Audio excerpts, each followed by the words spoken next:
dumiretso doon sa bundok kung saan si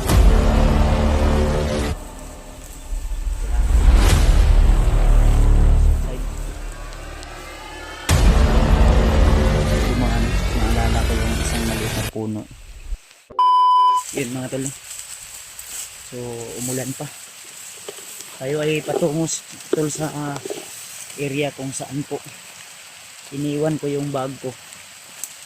Dahil tayo ay dumiretso doon sa bundok kung saan si Lolo Ambo. So yung bag ko pala na dala ko na may mga pagkain ay itinago ko muna. Yung dala ko lang yung alay kay Lolo Ambo. So bali hindi na pala ako nag video tol nang ako ay dumating doon kay Lolo Ambo, at di na rin ako nag video kung saan po yung area na ano tol, doon si Lolo Ambo naka pwesto o naka stay. So sa lahat ng mga solid supporters dyan ni Kuya Bads Adventure Fanatics, so ito na yung inaabang-abangan nyo na tayo ay tutulong upang mailigtas natin yung iba ko kasamaan, lalo na sa kapatid ko. So nagpapasalamat tayo dahil yung kapatid ko ay nailigtas ng ating bayaw na ginamot ni Lolo Ambo. So talagang napakabait ng Panginoon. At kaya nga pala mga tol, si Lolo Ambo ay pinagbawalan ako na mag video sa ngayon gawa ng sobrang napakainit daw ng mga kalaban sa kanya ngayon. Kaya mas mabuti daw na hindi muna daw ako mag video. At yung hiling nyo na ilapit natin kay Lolo Ambo o paliparan kayo ng dasal ay naisabi ko na po. At huwag kayong mag-alala tol, kung gusto nyo i-contact nyo ako o i-PM nyo ako tol, sa ganun ay masabi ko sa inyo kung ano yung mga kaganapan nung nandun ako kay Lolo Ambo. So i-PM nyo po ako kung nais nyo malaman, dahil si Lolo Ambo ay talagang ubos yung kanyang lakas. Pero ang sabi ni Lolo Ambo sa akin, gagawin niya naman yung lahat upang balik yung kanyang lakas. At huwag kayong mag-alala, nagbigay din tayo ng alay kay Lolo Ambo para bumalik din yung kanyang lakas. So binigay natin isang puting manok at itlog at saka prutas at may kasamang wine. So syempre may binigay din tayo na barya, kunting barya para masaya din siya. So, bigas, nagbigay din tayo ng bigas. Kaya salamat tol sa inyong suporta at pagmamahal sa akin. So tayo ay papunta pa sa area kung saan ko po nilagay yung aking bag. At sana tol ay hindi nakita yun ng mga bandido, pero sure naman ako na hindi yun makita dahil nakatago po yun sa masukal at area kung saan po ay ako lang yung nakakaalam, dahil hindi ko na video kung saan ko nilagay. Kaya ako ay pabalik na po, at sana ay walang kalaban na nakaharang, dahil sabi ni Lolo Ambo ako ay number 1 na target din ng mga kalaban na bandidong grupo, dahil gusto nilang makuha yung aking punyal na dala-dala ko. Kaya binasbasan ako ni Lolo Ambo, binigyan niya ako ng lakas. Ayan. So nag-standby ako dun kay Lolo Ambo ng isang araw at isang gabi. So maraming sinasabi si Lolo Ambo sa akin. Sayang sana kung okay sana kay Lolo Ambo na i-video ko yung nandun kami nag-uusap, pero ang sabi niya sa akin na, anak, kung maaari ay huwag ka munang kumuha ng video dito, saka ka na lang mag video kung medyo may kalayuan na o malayo ka na sa area kung saan ako, dahil talagang pinagbabawal ni Lolo Ambo na tayo ay makakuha ng video doon mismo sa kanyang tinitirhan sa ngayon. Kaya ayok tol na maintindihan nyo tol, at kailangan ko pang makontak sila Remart at siyempre yung iba kong kasamahan, sila Kilaw, sila Marvin, at kailangan ko mahanap kung saan yung location nila. At minisage ko rin sila Dib, si Janre, kung kumusta na sila, saan sila ngayon na banda ng area.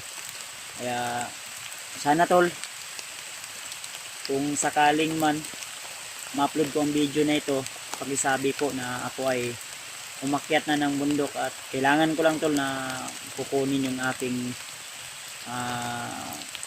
importanteng mga gamit lang, lalo nang yung bihisan ko, dahil nandun po sa bag. Hindi naman masyadong malaki at marami din yung dala kong pagkain, pero sure ako na mababudget ko yun at makasurvive ako. So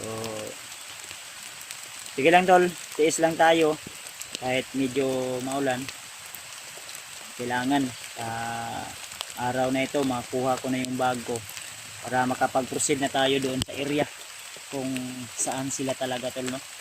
At wag lang tayong kumpiyansa, dahil kanina may mga narinig akong sigaw na parang may hinahabol, at di ko alam kung sino po yun, dahil sigaw lang po yung naririnig ko at may mga putukan ng baril. Kaya ako po ay nagpahinga dito, nagmamasid sa buong paligid, at sana naman tol walang masamang mangyari sa akin dito. So hawak natin yung punyal at nagpapasalamat tayo na iwan ko lang kung si Julius ay nakaakyat na. Kaya lang sabi niya sa akin ay mauna na lang daw siyang umakyat. Pero nung pinanood ko yung mga video ko, yung YouTube channel ko, at sinearch ko yung video ni yung YouTube channel ni Julius, ay nagtaka ako dahil wala pa siyang video o wala pa siyang upload na video. Kaya lang sabi niya sa akin ay mauna na daw siyang umakyat, dahil sa kasamang palad mga tol, nung papunta sana ako dito sa bundok ay nasira yung aking motor. At buti na lang ay pumayag yung may-ari ng shop ng motor na iiwan ko lang doon at sila na yung bahalang mag-ayos. Saka ko na lang balikan at babayaran yung damage ng motor kung makababa na ako. Kaya shoutout nga pala kay Tita Hilma, kay Ate Imelda Galang, kay Mami Bibot, kay Tita Rosie, kay Tita Victoria, siyempre asawa ko, shoutout sa babe. So laban lang tayo kahit marami mang mga taong nainggit sa ating pagsasama, ay tuloy lang tayo hanggat may mga taong nagmamahal sa atin at may mga taong nakapaligid na totoong nagmamahal at nagsusuporta sa akin. Ay laban lang tayo kahit ano yung mga sinasabi nilang hindi maganda o masama yung mga sinasabi nila, ay hayaan po natin sila, kapit lang tayo. Lalo na hindi naman po sila yung dahilan kung bakit tayo ay nagmamahalan. So ginusto ko po ito, tayo ay nagkagustuhan. Kaya ako tol ay patuloy ako sa aking misyon, umulan man o umaraw tol, tuloy ako hanggat kaya ko pa, dahil darating din yung panahon na magiging kwento na lang tayo, o di kaya ay tatanda na tayo. At sana naman ay pagpalain pa tayo ng Panginoon na haba pa yung buhay natin at iligtas tayo lagi sa anumang uring kapahamakan. So tiis lang tayo tol. Alam ko na itong ginagawa ko ay may patutunguhan. At sana naman kung mapanood nyo po ito, kung bago pa lang po kayo sa aking YouTube channel, huwag nyo kalimutan tol na i-share, i-like, i-subscribe para na rin marami ding makapanood. At siyempre malaking tulong na yun sa akin tol. Kaya thank you so much. So shoutout kay Ate MD Daos, kay Ate Jersey Ribas, kay Ate Heidi Gregorio, kay Ate Nadim. So sa lahat ng mga silent viewers natin dyan, mga OFW, mga minamahal nating kababayan, no? Siyempre mga minamahal nating kapatid na Muslim. Shoutout sa inyo lahat mga tol. Sa lahat ng mga silent viewers, mga bata, matanda, may ngipin man o wala, mega love shoutout po sa inyo lahat mga tol. Hindi ko kuman kayo maisa-isa, at least tol ay ramdam ko po yung pagmamahal nyo at pagsusuporta. Thank you so much. Tuloy lang tayo tol. So yung video ko pala ay na ano lang ko ng tubig yung aking camera. Kaya pagpasensyahan niyo na tol. At itong cellphone ko ay kailangan na rin siguro tong palitan dahil talagang nahirapan ako tol tuwing ganito. Ay umiinit, kahit malamig yung panahon ay umiinit talaga yung cellphone na ginagamit ko tol. Dahil siguro sa katagalan na to, yung cellphone na ito tol ay higit isang taon na yata. Kaya kailangan na rin siguro tong palitan. So kung sakaling man magkaroon tayo ng budget ay makabilis siguro tayo ng bagong cellphone para maganda din yung quality na maibibigay ko sa inyo tol. Dahil mas maganda yung hindi masakit sa mata, lalo na yung nagsimula pa ako tol na nag-upload ng video dito sa YouTube channel ko. Talagang masakit sa mata hanggang sa talagang nagpursige ako na makabili ng ganitong gamit na pa-video cellphone na mas maganda yung quality. Kaya ito ngayon ginagamit natin at talagang di maiwasan na may mga ganitong pangyayari na umulan din, madaling malubat kahit malamig yung panahon ay yung cellphone ko talaga tol ay umiinit tol. Kaya kung may biyaya man na darating siguro makabili tayo ng bagong cellphone para may pang explore na tayo na matagal talaga malubat. Kaya ngayon tis lang muna tayo at iwan ko kung saan na to banda, pero sure ako na dito ako dumaan nung pumunta ako kay Lolo Ambo. Kaya mag-ingat-ingat lang tayo dahil dito kanina may putukan ng baril at may parang hinahabol sila. Kaya lang tayo kupensa rin, lalo na malakas yung ulan.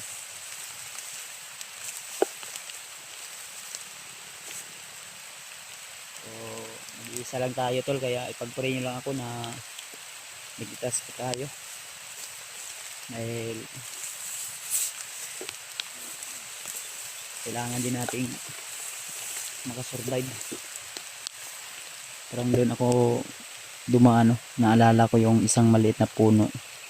So try kong umikot dito banda kabila. Problema lang masukal at madamo. Dito tayo dadaan.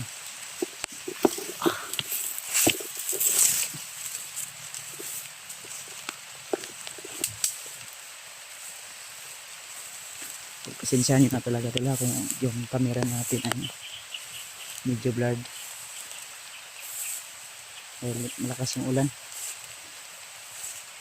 Nagmomolds at umiinit yung aking cellphone pag ganitong yung panahon. Madaling malubat. Doon ako dumaan nung nakaraan.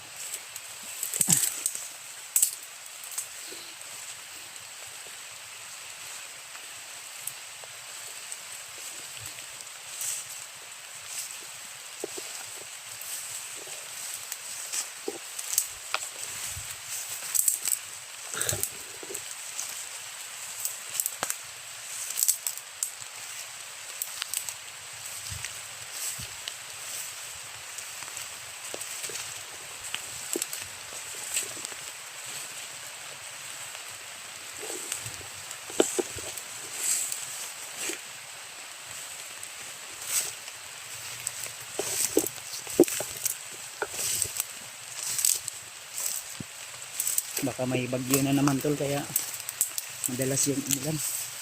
Location ba?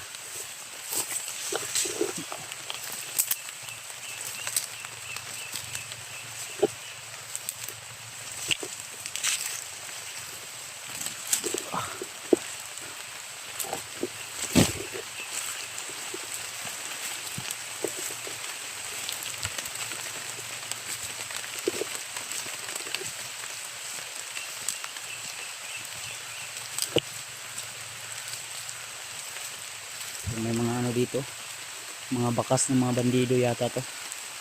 Ayun, may mga nagsunog. Tiis lang tayo tol, kahit malakas yung ulan, tuloy lang tayo para makuha ko na yung bag.